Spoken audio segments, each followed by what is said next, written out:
Olá, alunos do terceiro ano, tudo bem com vocês? Espero que sim. Vamos iniciar, o PET volume 3, o PET referente ao terceiro bimestre. Então, vamos na semana 1, é a redação, É a redação do Enem. Então, vocês têm que prestar bastante atenção, ler com bastante atenção os textos, tá? De apoio para que vocês consigam fazer uma ótima redação. Tá? Então, o eixo temático é compreensão e produção de textos e conteúdos relacionados. Redação exigida pelo Exame Nacional do Ensino Médio, a redação do Enem. Então, tema: estrutura da redação do Enem. Olá, estudante!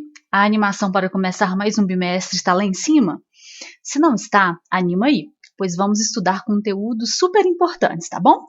Estamos começando a semana 1 do PET 3 e nela iremos reconhecer e analisar a estrutura exigida pelo Enem, pelo Exame Nacional do Ensino Médio para a redação.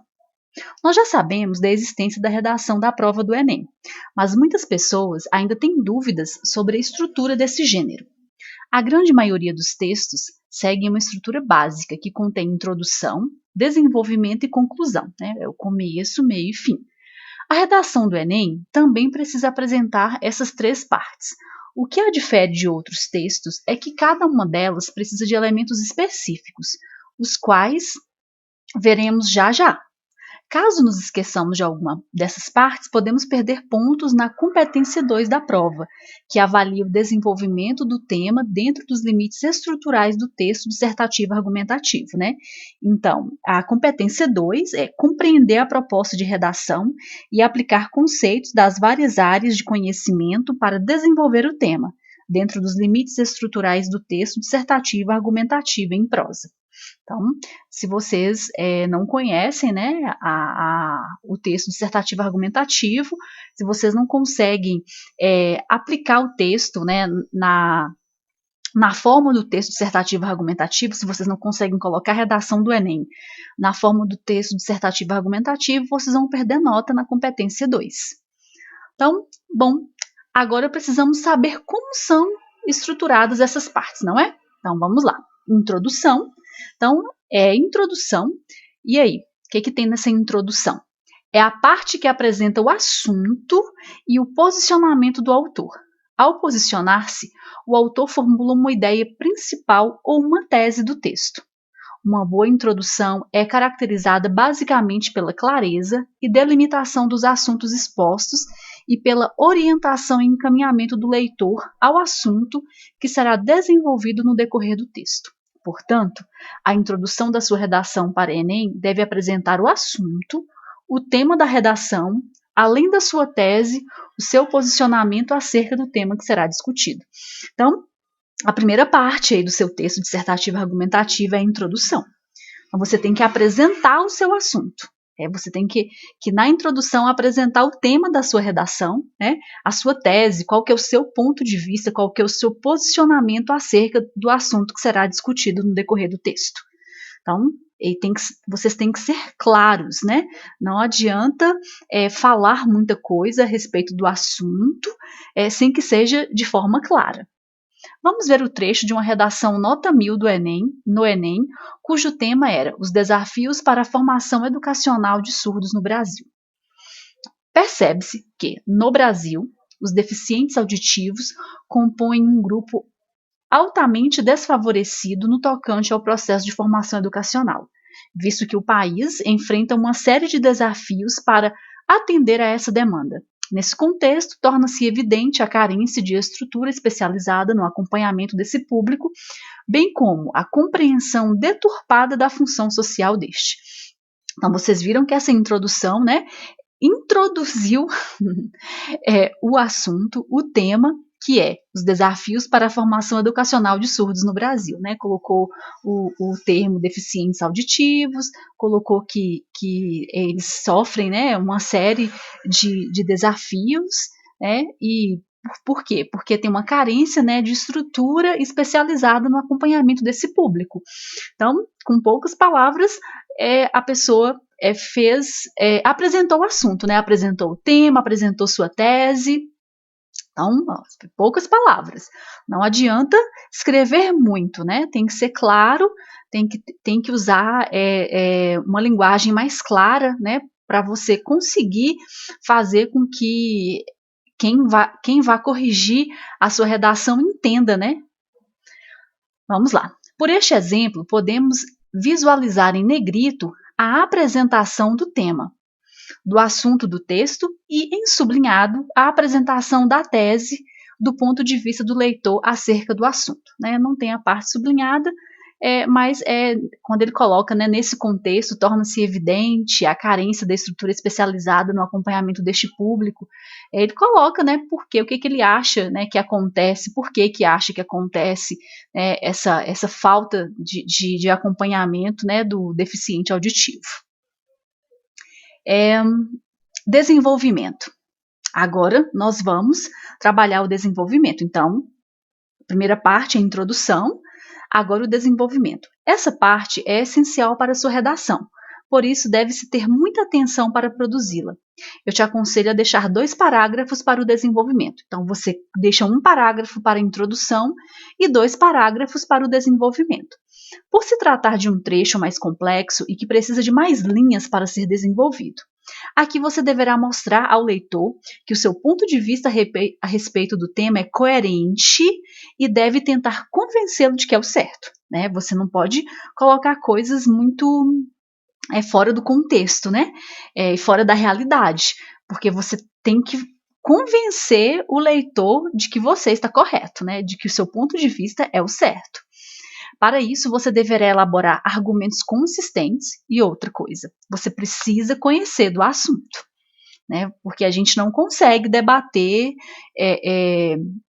convencer o outro de situações, de assuntos que nós não temos ciência, né? Então vocês precisam assistir a televisão, vocês precisam ler notícias, né? Para que vocês consigam, no dia da prova do Enem, estarem com a mente bem assim, bem rica, né, para que o tema que seja exposto, né, na redação, vocês tenham conhecimento do assunto.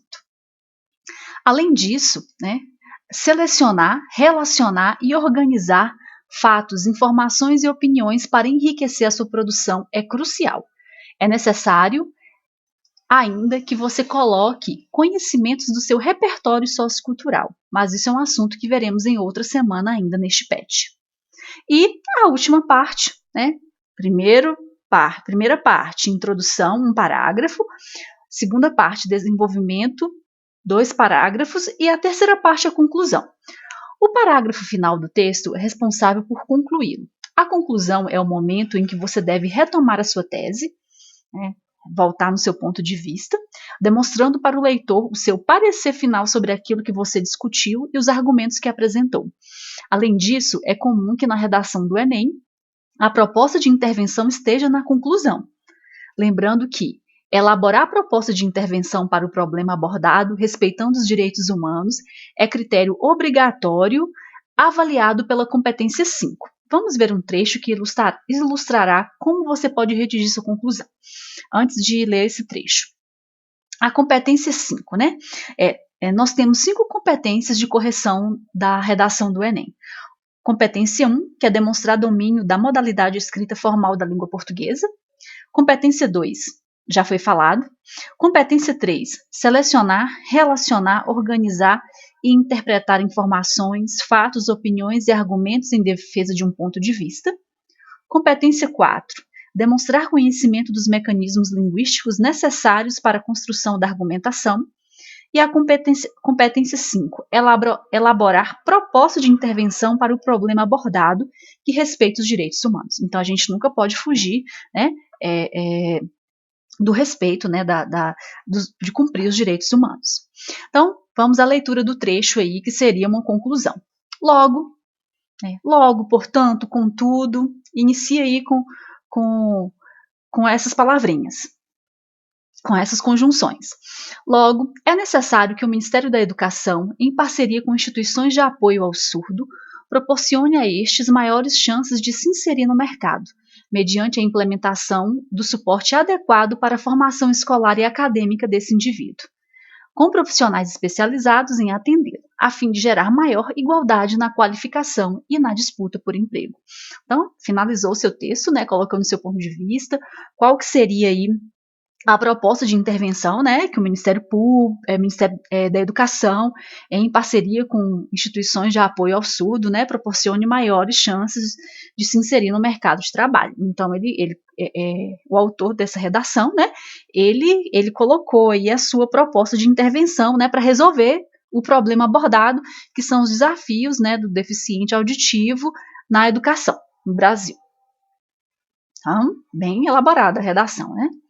Então, perceba que o autor desse texto apresentou a proposta de intervenção na conclusão, o que faz com que o texto fique harmônico e organizado.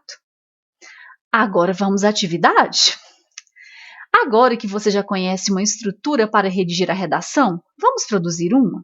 Leia os textos a seguir. Texto 1. Mobilidade urbana pode ser entendida como a maneira das pessoas transitarem nos espaços urbanos, seja de maneira individual, a pé, bicicletas, motocicletas ou carros, seja de maneira coletiva, ônibus, metrô, trem, etc. Esse conceito é essencial no planejamento urbano, pois influencia de maneira decisiva na qualidade de vida dos cidadãos nas cidades.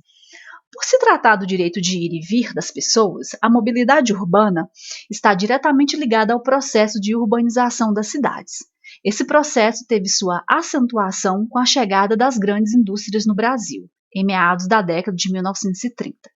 Tais indústrias se concentraram em poucas áreas, principalmente na região sudeste. A industrialização acelerou a migração campo-cidade, conhecida como êxodo rural, em que as pessoas partiam das áreas rurais em busca de empregos e possíveis melhorias de vida. Essa migração acelerada, entretanto, não acompanhou a geração de empregos, o que trouxe grande competitividade em várias áreas. Moradia, trabalho, alimentação, lazer e principalmente o uso dos espaços públicos. Com isso, a mobilidade urbana, ao longo dos anos, ganhou evidência, gerando graves problemas urbanos. Essa informação está no site Brasil Escola, tá? Vocês podem acessar, dar uma olhadinha. E nós temos o texto 2. Joãozinho, pela última vez, traga os carrinhos e venha almoçar. Qual o problema aí? Aí Joãozinho responde: mobilidade urbana, mãe, tá tudo engarrafado, né? Eles estão brincando e aí fez uma ilustração, né, do trânsito, porque é isso que eles estão acostumados a ver, né, quando saem com os pais, né, quando vão às ruas. A partir da leitura dos dois textos motivadores seguintes e com base nos conhecimentos construídos ao longo de sua formação, redija texto dissertativo argumentativo em modalidade escrita formal da língua portuguesa sobre os desafios da mobilidade urbana no Brasil. Apresente proposta de intervenção que respeite os direitos humanos, selecione, organize e relacione de forma coerente e coesa argumentos e fatos para a defesa do seu ponto de vista. Então, vocês têm o espaço aí para construir a redação. Então, vocês têm dois textos motivadores, né? Aí, vocês têm que, pelo menos, saber um pouco sobre mobilidade urbana. Né? Aí já fala, explica, né, o que é mobilidade urbana, né? Pode ser entendido como a maneira das pessoas transitarem nos espaços urbanos, né? Seja de forma individual ou seja de forma coletiva. Então, as pessoas que vivem nos grandes centros, né, elas estão acostumadas a visualizarem aí esse trânsito caótico, né? Que cresce a cada ano. E é apenas um reflexo dos desafios da mobilidade urbana no Brasil. Ao qual tem sido amplamente discutido nos últimos anos, né? Tanto que a mobilidade urbana ela tem crescido. Muitas pessoas estão aderindo ao uso de bicicletas e patinetes. Né? Às vezes as pessoas nem têm a bicicleta e nem têm o patinete, mas nos grandes centros vocês têm a pessoa tem a opção de alugar. Né? Então, pode chegar no trabalho de forma mais rápida, não tem aquele tumulto, né, de pegar um transporte público, ou às vezes intercala também, né, entre o transporte, a bicicleta ou o patinete e o transporte público. Então, o Brasil tem um problema seríssimo para resolver, que é o problema da mobilidade urbana, né? A população brasileira, né, já passa de 200 milhões de habitantes, acho que hoje está em 214 milhões, e muitas cidades menores tiveram um aumento muito acima da média, né, na última década. E a infraestrutura não está seguindo esse crescimento, né, em habitantes. Então, a infraestrutura segue estagnada no tempo, né? E boa parte das cidades mais populosas do país surgiram na época em que não havia carros nas ruas e as necessidades de mobilidade humana, de mobilidade eram outras. Então nós temos problemas seríssimos de mobilidade, né? Tem pessoas que para chegar no trabalho elas gastam mais de 2 horas, né? Porque o trânsito é intenso, no horário de pico, na hora de trabalhar e na hora de voltar do trabalho. Então precisam ter políticas públicas para que resolva esse problema da mobilidade urbana. É um problema cíclico, né, uma questão cíclica, ou seja, que acontece regularmente. O transporte público é ineficiente, é desconfortável, né, e aí faz com que as pessoas prefiram usar o seu carro. E isso faz com que o trânsito fique horrível, né, fique bem, bem difícil de suportar. Né? E aí tem algumas coisas que podem mudar, né, para tentar amenizar esse problema, né, a curto prazo, já que resolver essa estrutura, né, gastaria muito dinheiro e depende aí dos governantes, né, que é usar a bicicleta, né, como meio de transporte, que é uma das alternativas, usar o patinete e incentivar também o uso da carona compartilhada, né, uma pessoa que mora perto de você, vai para o trabalho, passa próximo ao seu, e aí vocês dividem, né, combustível, então aí dá para ir 5 pessoas num carro, e aí tira 4 carros da rua.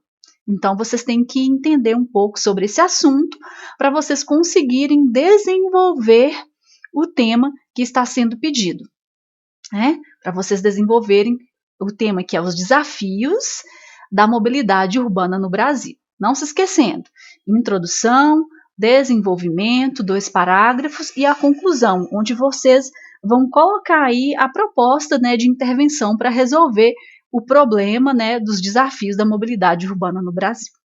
Então, finalizamos a semana 1, né, do PET 3, de língua portuguesa do 3º ano. Nós temos aqui algumas referências, tá? Se vocês depois quiserem dar uma olhada. E fica aqui o meu forte abraço e até a próxima semana.